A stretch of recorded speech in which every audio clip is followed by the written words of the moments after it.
Welcome to the Peak IDV Executive Series video podcast, where I speak with executives, leaders, founders, and changemakers in the digital identity space. I'm your host, Steve Craig, founder and chief enablement officer at Peak IDV. For the audience, if you're listening to this is actually a video first series. So if you're enjoying the audio, please check out the full recording at executiveseries.peakidv.com, where you can watch the full episode, but there will also be a transcript. Any of the resources or links discussed today, you'll be able to access those directly in that site. I'm really excited to introduce today's guest. He is Aaron Painter, Chief Executive Officer at Nametag. Nametag is an innovative digital identity startup with a mission to bring authenticity to the internet. I've been following Nametag's progress in the market, and I'm really impressed with their trajectory. But prior to his tenure at Nametag, Aaron was CEO of London-based CloudReach, a Blackstone portfolio company and the world's leading independent multi-cloud solutions provider. Aaron spent nearly 14 years at Microsoft, where he held various executive leadership roles with appointments in Beijing, Hong Kong, Paris, and Sao Paulo, Brazil. Aaron is a prolific public speaker and the author of Loyal, a leader's guide to winning customer and employee loyalty. Welcome, Aaron. Thanks so much for being on the podcast. Steve, I'm a big fan of your work, so it's an honor to be here. Oh, thank you. I appreciate that. Well, let's jump right in. I was looking at your LinkedIn profile and your company profile, and I see the tagline for Nametag is ID anyone in 30 seconds. What's your 30-second elevator pitch for Nametag, if we can play on that?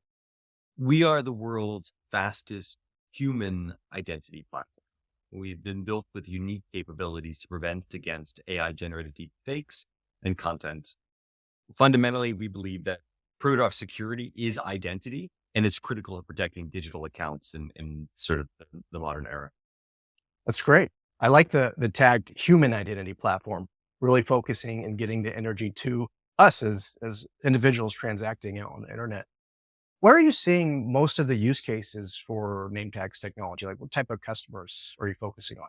Yeah, today the world of protecting things online seems to revolve around companies rolling out multi-factor authentication, or two-factor, or some form of authenticator app, or in the old world, it may be a less secure way, things like SMS. But what we've learned from our customers and partners is that strong authentication can happen with multi-factor authentication, but that there's weakness and vulnerability at the point of enrollment and at the point of recovery. Sort of this question of how do you know who's behind the screen at the moment when you're setting up something like an authenticator app? Or how do you respond when someone might call a help desk and claim to be the owner of the person of an account where they are actually locked out? How do you then verify who is the person behind that screen? And so we found is this really unique niche is a very, very large area, large sort of addressable market where people are starting to use MFA and companies are encountering an enormous volume of lockout support tickets. And those support tickets typically are very expensive, they're cumbersome, they're hard to resolve. And there's a lot in the line because if you get it wrong, suddenly potentially a bad actor can have access to someone's valuable digital account. And so we have really zoomed in and applying identity as this concept of the sort of perimeter into an account or into a network at that moment, again, of enrollment or at the moment of recovery. Yeah. I mean, it's really key. I've got a personal anecdote myself with a multi-factor. I have the Authenticator app, and every couple of years I'll change device. And if I don't forget to export those, and then I just delete nuke the device and I get the new one and I'm like, oh, I need my Authenticator app. How do you even log in to recover that credential? It's actually really frustrating to be able to do that. Unfortunately, that's become a moment of vulnerability too. And many, many companies have been suffering this, particularly on their own internal networks at this place of the help desk. How do you know who the person can reaching out from the company claiming to be a help desk employee is? Or how does the help desk person know if you're the person or someone claiming to be the person who's locked out? Because you've done all this great work, you've set up authenticator apps, maybe you've given the employee a YubiKey even, and then all it takes is for someone to call and say, oh, yep, that's me, and I lost my YubiKey. And suddenly all of your efforts of secure authentication are kind of out the window because you don't have a way to securely recover that account and confirm their identity. And that's what we sort of discover it's become a massive weakness in today's digital security landscape. For that account recovery contact center use case, was that an area that you pursued or was it more serendipitous? Like, how did you end up with a focus in that particular use case? We went it's a great question. We went a little bit in a circle because for me, starting Nametag was very personal. I had a bunch of friends and family at the start of the pandemic who had their identity stolen. And I just want to be a good friend. I'm going to be a good son. Like, let's figure this out. We'll jump on the phone together. We'll reach out to these companies and get things sorted. And unfortunately, everyone we called basically had no way to verify who we really were. And it turned out that's what had happened. Someone else had called, pretended to be them, and that poor, hardworking support rep, no way to verify who the real person was. And they let a bad actor into the account. And then there we were calling as sort of the rightful account owner. And they didn't know how to verify and sort of do their job and the level of integrity and sort of thoroughness that they wanted to. All too often today, we still, even in this era, rely on things like security questions or knowledge-based answers, pulling through a credit bureau or when did you open an account? And that data, as we all know, sadly, particularly in the US, I mean, almost everyone's identity has been leaked or revealed online in some form or answers to those questions, in some cases, many times over. That's just not an efficient or secure method anymore. And so we set out to solve this problem. How do we know who's behind a screen? Although we initially said this really applies to communities, that when you want to build a safe online community, I would argue you have a responsibility as a platform to know who that person is behind the screen in order to help you. If you still want to operate by an alias or a pseudonym, that's fine. But by the platform knowing who you are, they can help ensure that things are safe. My analogy is sort of when you go into might go to an event and you register the front desk and they ask for your ID, maybe your business cards, or know what company you might come from. Coincidentally, they often give you a name tag to wear in that event, but you're sort of in a bubble then. Everyone knows that that person is sort of verified, and therefore you have some sense of trust, and you can build relationships. You can get to know each other and build new professional and personal contacts. But when you go to the average dating site today, they're using email addresses or some form of social login. Or you go to, meet someone at a marketplace that you've met, to meet up in person to exchange goods. They're known by an email address. And all too often, our digital identities are simply aliases or things like an email address that unfortunately anybody can spin up a new email address and be Aaron Painter 23 at Gmail instead of Aaron Painter 22.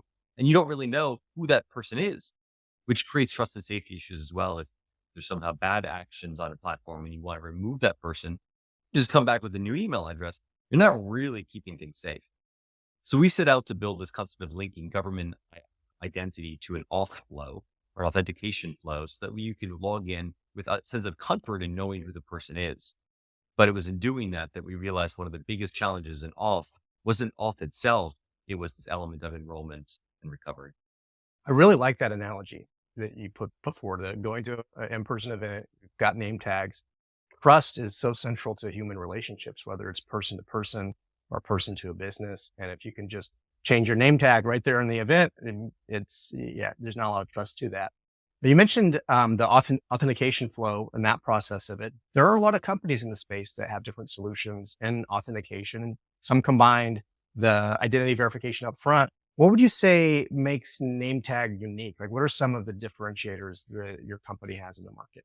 Yeah, at the principal level, we believe heavily in relying on someone's government issued ID, which unfortunately doesn't solve 100% of the world. But for the most part, governments have gotten pretty good at knowing physically in person sort of who their citizens are and helping issue some form of government issued ID. There's great potential in decentralized identity and blockchain based credentials and things like that maybe down the road. But first, we tried to start with something that we felt was universal, and that is a person's government issued ID and often a photo of themselves.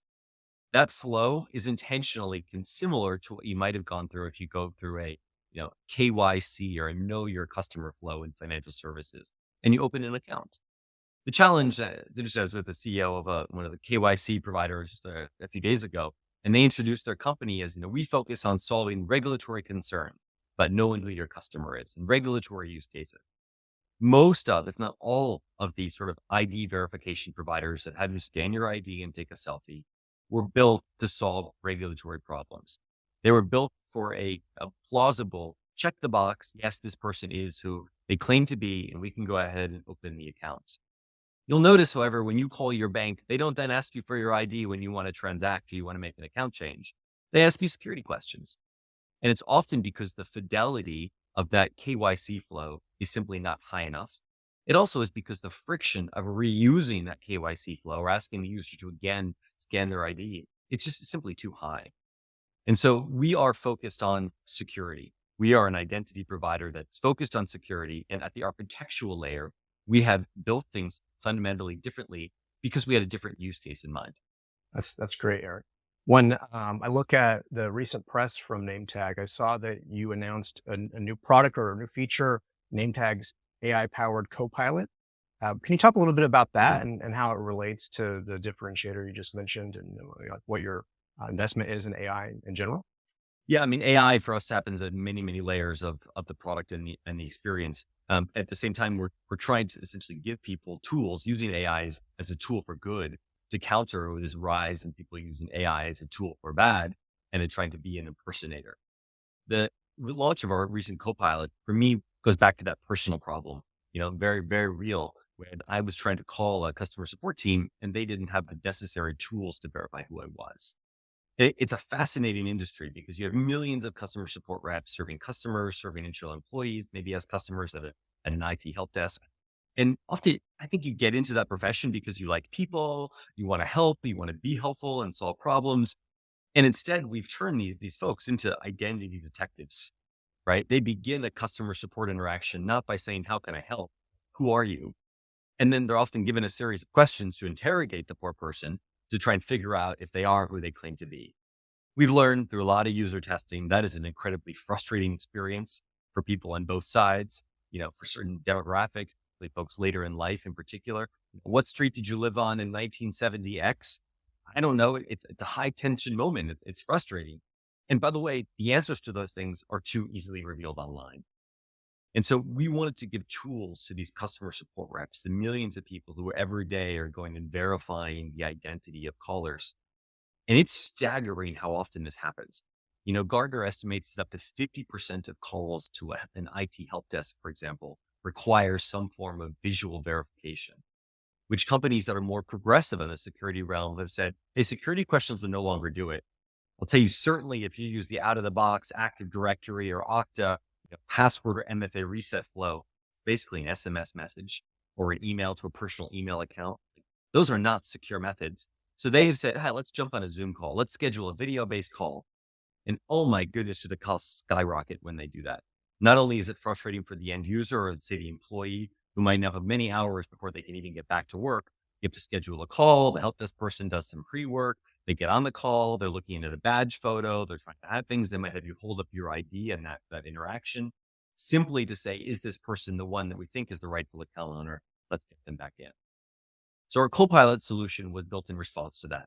It is an out of the box, literally zero setup and zero configuration required, where you can go in and go to a browser-based environment as a support rep, authenticate yourself in as a member of that company, and you can begin sending requests to anyone. Anyone who calls and claims to be an employee or to be a customer and that they're locked out, you can send them a name tag request. And in an average of less than 30 seconds, a user can go through the first time, scan their government ID, take a selfie, verify who they are. The rep can see that process in real time. They can get, we call a proof of verification, but a very high fidelity view of sort of the process that went through to give them confidence in the outcome. All the while being incredibly privacy preserving. And so we have built privacy as a really fundamental component in the product on both sides for the end user and the amount of information they need to share and the amount of information a company might need to store or that a rep might even be exposed to in giving that sort of assurance. So Copilots are out of the box solution for that. And it's sort of a stepping stone many companies see as a very fast deployment to ideally automated customer support, where the rep or the employee or the end user, let's say, can maybe go through a name tag flow themselves and automatically trigger, let's say, an MFA reset, get back into their account with ever needing to engage with a support rep to begin with. Yeah, as you described the co-pilot and the use case in supporting the support rep to be able to complete their task. I think about my personal career. I used to work in a call center when I was doing my undergrad, and there's a lot of pressure in those environments. You have abandonment rates, you have call time, you have customer service questionnaires that come out at the end.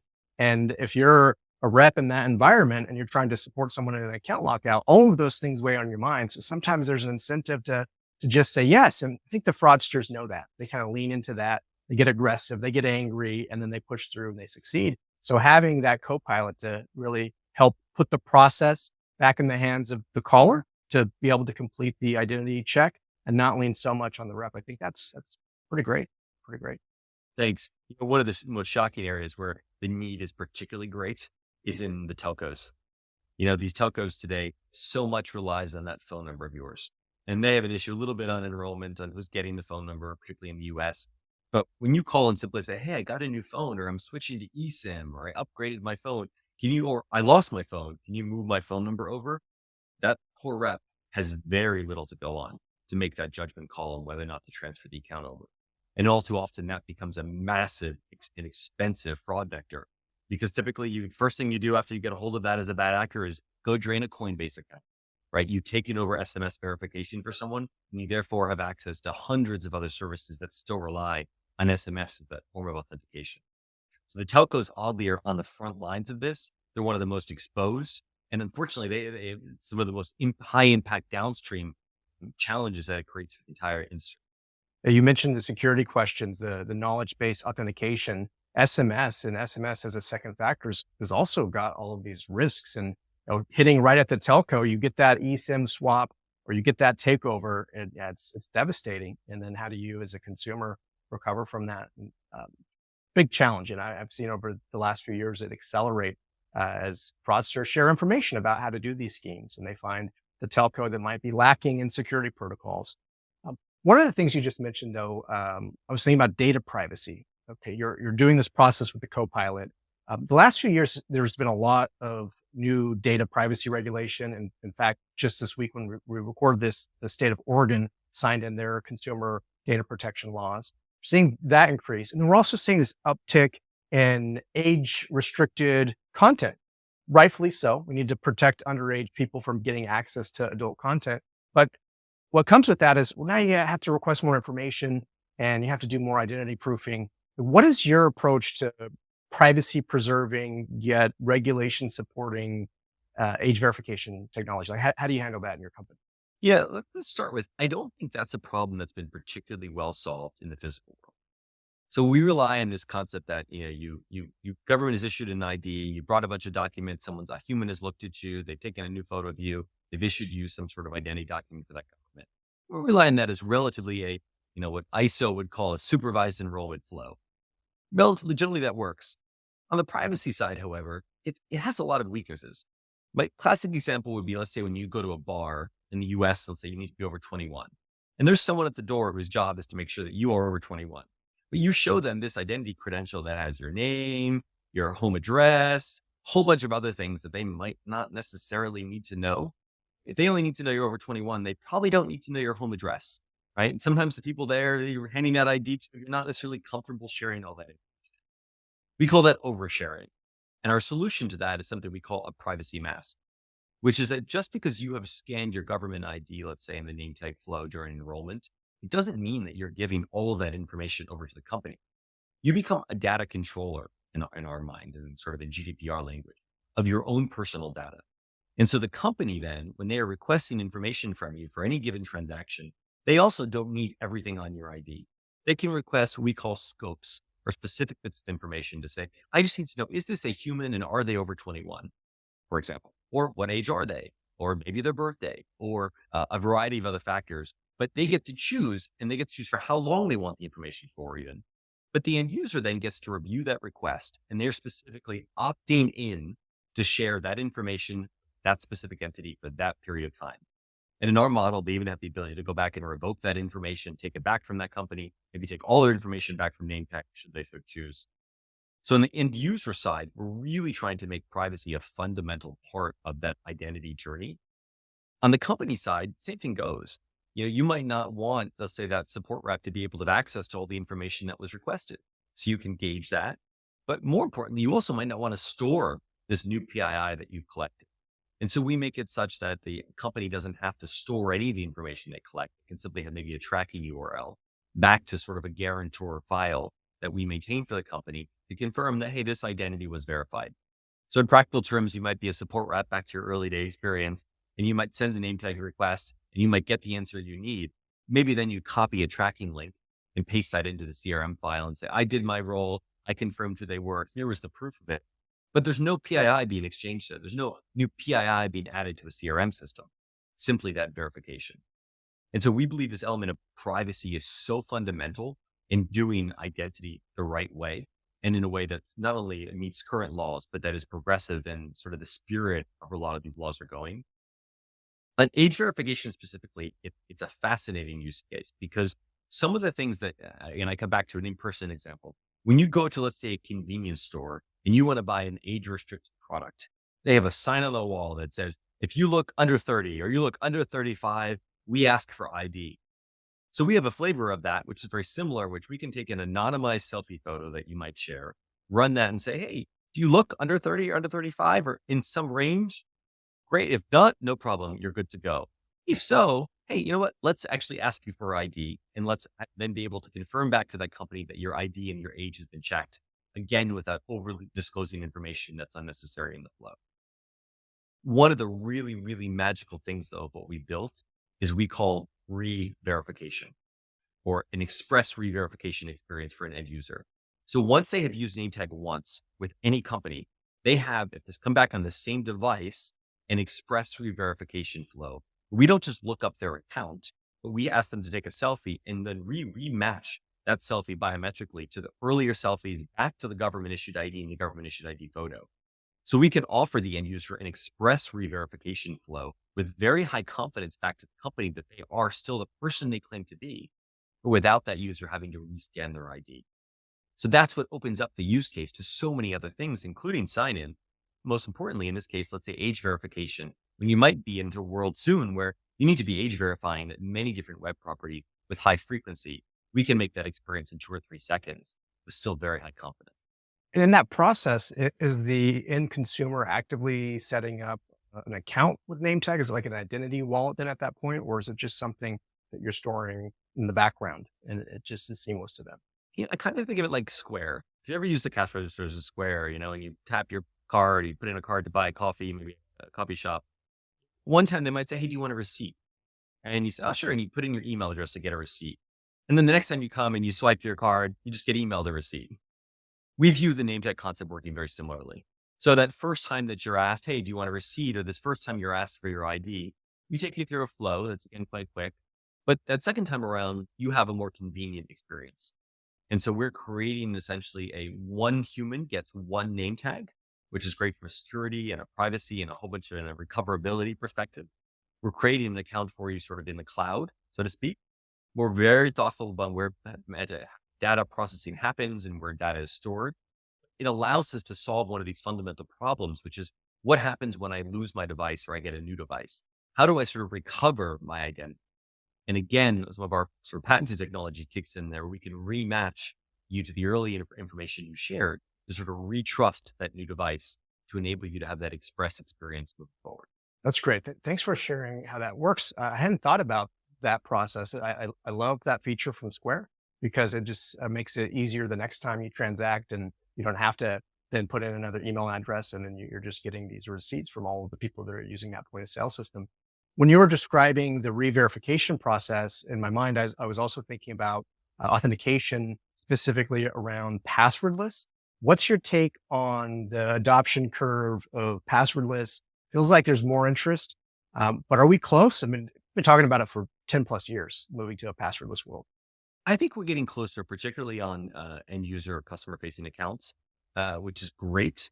Although the challenge remains on enrollment and then recovery. And so passwordless MFA is fundamentally still MFA, and you're still fundamentally tied largely to an email address and then typically some form of a device. But when you lose access to that device, you still need to know who's behind the screen. And so we've seen passwordless MFA as an accelerator for our business where we're helping companies think about secure enrollment and secure recovery. And then we've also built a solution that can kind of fill in the middle because once a user again is enrolled, we can offer them an express re-verification and really an express sign-in experience, should that be appropriate for the scenario. But again, we get really excited about passwordless MFA as creating, sadly, kind of more challenges and more need for efficient recovery and in some cases, efficient enrollment. I get excited when I see the changes on passwordless MFA. The only thing I get a little bit stuck on is it's not really passwordless. You are essentially saving a password. You are still largely creating accounts where you have a password. And then in some sign-in experiences, you don't have to use that password. They keep the password because, again, when you switch devices, let's say you're on an iPhone and you go to your PC, you might still need that password to sign into the account or at that time when you're trying to claim recovery let's say to get back into the, but having that password, unfortunately, it's still the fundamental security weakness because passwords, as we all know, are compromised. They can be shared. There are a whole bunch of things go wrong with them. And so passwordless MFA is a great convenience advance and has some security benefits in terms of authentication, but it has the same problems of MFA in not solving enrollment and recovery. Yeah. Yeah. And in the recovery stages, if you're going to use a biometric, one of the things that has come up a lot in conferences that I've attended and webinars that I've dialed into is this rise of synthetic media, generative media, and just how good the deep fake technology is getting. And deep fakes aren't new. It's been around for a while, but now it's been democratized where anyone can go into a GitHub, download some code, and they can create them. How do you see this evolving? And what's your thought on how you help thwart those in terms of liveness attacks, spoofing, injection to the camera? How does that work within Nametag? I'd say the concern is real. One, we're seeing an enormous amount of companies that are sort of coming to us saying, I have problem now and I need a different approach. Some of the voice authentication providers are some of the most at risk right now. They are really, and companies that are using them are getting very nervous. We've seen recent reports, I think that, up to 99% of voices can be recreated using synthetic technologies. It's a concern for the industry and sort of how we've so far adopted tools like that. We believe fundamentally that mobile phones and the technology in modern mobile phones is an incredible tool to defeat against these sort of approaches and attacks. And architecturally, that is one of the things that makes Nametag very unique. We have built a model that is fully mobile first. Now, today, when you go through a KYC flow, it is almost 100% a browser-based flow, which means it exists desktop or mobile in a browser. The challenge with browsers is they are susceptible to manipulation. They're susceptible to injecting things in a browser-based flow. They're also often limited, unfortunately, to the tools like a desktop webcam. And so many of the KYC tools, you could, not exactly today, but imagine go to GPT and say, here's a photo of me, make me a California driver's license, save as PDF, upload into a KYC flow. And then with some hold up a photo, maybe some claim to have liveliness detection and they try and, a photo or video doesn't quite work, but it is an insecure flow. Again, it's sufficient for KYC regulatory approvals. It is not sufficient to prevent fraud. And so by using a mobile phone, you end up with a very different approach because you get to have a cryptographic connection with a secure enclave in these devices. So not only are you not allowing a upload button of a document, but you're preventing against someone being able to inject digital manipulated files into an enrollment flow, which is a fundamentally different advance. You also get incredibly fun platform features in these mobile phones to go use. Things like the Face ID or the 3D depth mapping camera, right? That is incredibly advanced at detecting three-dimensionality and sort of human presence. Today reCAPTCHA is sort of the best on the internet today of is this person human? Flashing a 3D depth map camera is a completely different level of advancement. And that's core and sort of fundamental in our flow, as is the secure enclave, as is able to use all the onboard advanced cameras, advanced GPU and processing in mobile phones. So we get higher quality capture. We have a bunch of very smart fraud algorithms and unique ML that we built in analyzing every step of that flow. So it feels fast and snappy, basically a mobile app or using mobile technology natively, but it's also incredibly secure and it allows for this element of reusability. Looking at Nametag's founding timeline, it was 2020 that you started the company. Is that right? The middle of the pandemic. The middle that's of right. the Earliest pandemic. days. A brave new world. You're like, let's start a company. Mhm. I'm thinking in 2020, some of the technologies that you're describing were just coming out. And when I think about other providers in the ecosystem that have had longer tenures with their product stack, it can be challenging to re-platform, to create new SDKs. Did you go into building Nametag, seeing some of those technologies and saying, we got to use that, the cutting edge, the state of the art? Like, what was your product roadmap focus in those first months? Very candidly, we were focused on privacy. We were focused on sharing, reusability, connecting government ID to auth. And we still see an enormous market there. We thought we could actually use one of these sort of KYC providers as part of our flow. We thought they could be partners. Hey, we can buy someone else's KYC technology, do the ID, do the selfie, and then allow users to act on it from there. And we found was that architecturally, the way that they did that was unfortunately just too old fashioned. I mean, some of those providers, are still largely manual, which is sort of shocking. They would send it to an outsourced team and somebody would try and human error a photo and an ID document. Some of the more modern players have said, "Oh, we'll apply, AI or machine matching to do that, so it's at least automated," which is great. But because it's browser based and because it's susceptible to digital manipulation, it wouldn't work for our use cases. And so that's what guided us to have to build sort of a fundamentally different approach. And then you bet we had a great time saying, how do we use every modern tool in the security toolbox to build something that can be sort of low friction and high security? And that's what led us to, the first to have sort of clips or instant apps on Android and Apple, which are full native apps that are deployed over the air, registered with Apple, but give you the security functionality of a native app without needing to actually download the app as an end user. Things like that were just super great advances that we, for the first time, bring to the identity industry, and coupled with a lot of these other innovations that we had in mind and wanting to build. And we've since been able to combine them all and bring them to market in a really compelling way. It's great. It's a great uh, progression from where you started to using some of these cutting edge pieces, and the mobile ecosystem still evolves pretty rapidly. iPhone has a healthy clip of new versions of it, form factors. They're always releasing new capabilities and features. So to be able to keep up with that can be pretty challenging. And then when you zoom out at the global scale, the demographics of different regions vary. In one region, one country, Android might be the dominant versus maybe like in the US, like Apple might be slightly higher percentage. For you in your career, as you've traveled around the world and you've lived in different countries and maybe speak different languages from the times that you have spent in those countries, how has the travel and your global experience affected how you build this human identity platform, having interacted with a lot of different types of humans and cultures? It's a great question. Most of my last 20 years have been living outside the US. And, I had a goal sort of at one point in my life to visit 100 countries. And I did that and then sort of stopped counting. And I love understanding new peoples and cultures and ways of doing business. I'd say one of the biggest learnings in this space in particular is identity is a global challenge. And in some ways it is solved in the physical world to different degrees by different governments. Almost universally, that experience has not smoothly carried over to the digital realm yet. And fraud is different in different markets. Attitude towards privacy are different, but there's this sort of fundamental core that humans want to be recognized who they are at certain times, right? Sometimes you might want to be anonymous or you want to make an anonymous comment in a forum. Again, I would argue the platform has a responsibility to know who you are. But there are other times when your account is on the line. In our lives, we all have different things that matter to us in these different digital accounts. Whether that's your bank account or your, marketing automation platform or your internet domain, or maybe it's your social media account if that's sort of you're a social media influencer. We have different things that matter to us, but we should have the choice to make sure that we have high security protections on those accounts.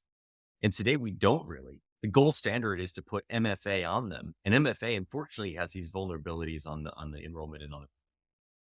And so identity is a global challenge, and we have very much set out to solve it from a global perspective, partly because the companies that we started working with in our early days very quickly said, hey, I have users all over the world. You can't just accept US ID types. I need to be able to accept IDs and documents from all over the world. And so from day one, we realized, very quickly, I wouldn't say day one, very quickly on, we realized we had to build a global solution that would work in so many different markets and allow people and humans in all different parts of the world to contribute into their local or into the global digital economy using some form of reusable identity. Yeah, the physical world has changed so much in the last 3 years caused by the pandemic, where it seems like almost every country now has some sort of digital nomad visa, and you have a lot of Americans going out into other countries and living there for the first time. And there's a lot of cross-border commerce. Uh, it's really interesting to think about identity as such a important human asset. Like it is who we are in the physical world, and we've gotten better and better at it in the digital world.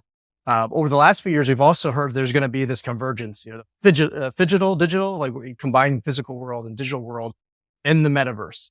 And this was a big topic around this time last year with Facebook rebranding earlier in that year to Meta and then announcing all the great things they were building in Oculus. It didn't quite pan out. And even though Apple just came out with a Vision Pro announcement and that's going to release, I don't know if this world where we're all putting screens on our head and walking around and being concerned about now identities and physical, digital, and then a metaverse is going to happen on the timeline that some of these companies thought. Like, what is your perspective on the metaverse piece connected to these topics? Yeah, I would Meta in particular's angle on the metaverse is to build community. And I believe that trusted communities know their members. And it is very hard to build a safe and trusting community if you don't know who authentically the humans are behind those avatars or virtual accounts. Because as we saw with some of the early metaverse platforms, maybe a little bit less meta, has been harassment, has been bad things happening in these metaverse environments because everyone essentially was anonymous and or operate by a pseudonym. And that to me is not a successful roadmap for the future. In fact, that is a thing that we have done poorly in sort of a Web 2.0 social world, that bringing forward into a Web 3 or metaverse based environment would be a detriment to society. I believe we have to solve this issue of identity and get it right in order to create safe, healthy, constructive internet, virtual, metaverse like experiences. And the same thing I think goes for content creators. I believe that it's going to get increasingly difficult to know whether the content that's created is actually done by a person or which person or done by a machine. And therefore, it is even more important to know the authenticity of the creator themselves. So when a user posts content or when a user comments on content or in any way creates content, we should be verifying that they are a real person. And the platform should take responsibility for knowing the real person behind it and allow them to operate under their real name or a pseudonym or whatever else. I believe we have to verify the authenticity of creators if we're going to trust what is created and then lives in sort of the virtual realm. I agree 100%. As someone who's started to create more and more content, I've put enough video and audio out there that I'm easily deepfakeable. Please don't do that if you're listening, by the way. And the platforms have tried to make strides. There's Meta Verified. Twitter released a blue checkmark program, but they're not as successful as I think they could be, perhaps not implemented in the way they should. And that's an area that before we jump into the metaverse, we should probably figure out that problem and get that right before we start allowing the creation of a bunch of different avatars and different levels. I would submit that one of the reasons why they have not gotten it right is they have not gotten right the concept of re-verification. And so if you look at, take Airbnb. Airbnb was very innovative in trying to, again, replicate an in-person experience. You check into a hotel, give them your credit card, you give them your ID. If they know it's you, they give you your rooms. Airbnb said, great, let's do the same thing. At sign up, let's check your ID and let's start put in your credit card. Great. The problem is you can be a member of Airbnb for years. You can give those credentials to other people. Your credential could be lost or stolen, and you operate with that verified profile essentially for eternity, right? Or until maybe at some point they decide it's worth doing something different about it or re-challenging your assertion of who you are. And it's the same thing with bringing it into Twitter Verified. Telling me that I one time verified who I am, or on any social network, you did a one-time identity check and not having a way to re-verify who I am at some frequency, let alone in an ideal world every time I sign in. To me, you are creating a false sense of security. And that is not going to help us build trust and safer digital interaction. It's just a snapshot in time. Those accounts, those identities, those documents even become expired that you couldn't get on an airplane with them or open an account. So why do you continue to hold on to that credential? Well, we're getting close to time here, Aaron. I have just a few final questions. As we've been talking about the metaverse, I think about the future and what's on the horizon for you and Nametag. Is there anything that you could sneak preview share with us in your 2023 plan or for the years ahead? Yeah, we want to solve the biggest issue in security today, which is who is the person behind the screen. And we think that there's more and more opportunities to create an automated, secure sort of experience that, frankly, when you get rid of the trade-off between security and usability, you can open up the value of a reusable identity in a whole bunch of new use cases that ultimately takes us closer to our mission of creating a safer and more trusted internet.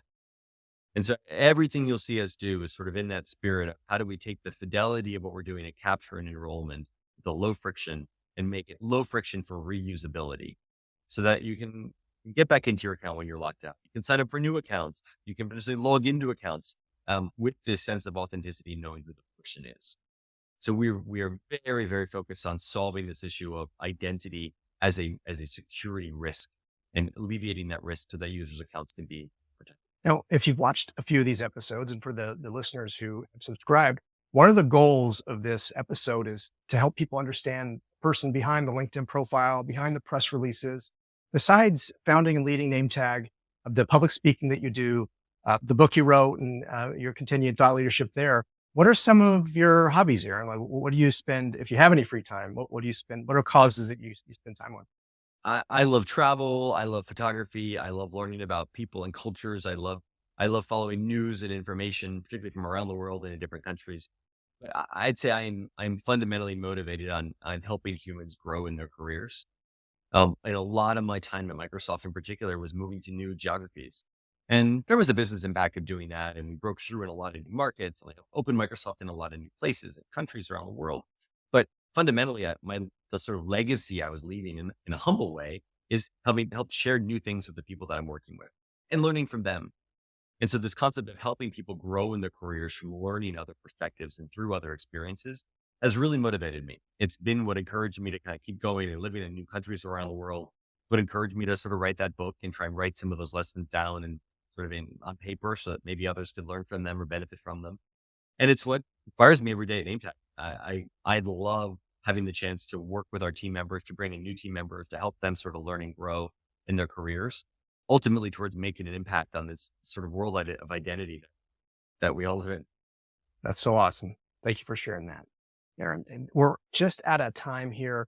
The last question for you is, what's the best way the audience can engage with you or name tag? What sort of conversations would you like to arise out of this? I'm a big LinkedIn, so please feel free to reach out on LinkedIn. Sort of my probably primary platform. Love messages, love comments. You'll see us trying to create a bunch of content. Me personally, sometimes from NameTag, to try and contribute in this space in the spirit of what you're trying to do with Peak IDV all the time. We love your content. And then, of course, our website, getnametag.com, is a great way to just learn more about what we're up to. Great. Thank you so much for the praise, Aaron. It helps fuel my mission when I know people are enjoying the content and reaching the 10,000 mark for experts in digital identity.